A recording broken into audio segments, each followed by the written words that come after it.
মৃত্যুর সময় যখন মানুষের আত্মা বের হতে থাকে তখন তার কাছে 5 জন ফেরেশতা আসে। প্রথম ফেরেশতা তখনই আসে যখন তার আত্মা শেষ নিঃশ্বাস পর্যন্ত পৌঁছে যায়। তখন ফেরেশতা প্রশ্ন করে, আজ তোমার শক্তিশালী শরীর কোথায় গেল? এরপর যখন আত্মা পুরোপুরি বের হয়ে যায় তখন দ্বিতীয় ফেরেশতা এসে বলে, আজ তোমার ধন দৌলত কোথায় গেল, যেগুলো তুমি জমা করে রেখেছিলে? এরপর যখন জানাজা উঠানো হয় তখন তৃতীয় ফেরেশতা এসে বলে, আজ তুমি এত লম্বা সফরে বের হয়েছো যা তুমি এর আগে কখনোই করনি, আর আজকে তোমাকে এমন জায়গায় শোয়ানো হবে যেখানে নিঃশ্বাসটাও পর্যন্ত নিতে পারবে না।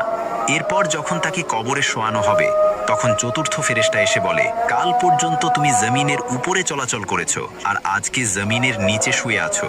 এরপর যখন কবরে মাটি দেওয়া হয় আর সবাই চলে যায় তখন পঞ্চম ফেরেশতা এসে বলে, তোমার সব আপনজন চলে যাচ্ছে, আর তারা যদি থেকেও যেত তাহলেও তোমার কোনো উপকার হতো না। আজকে হয় তুমি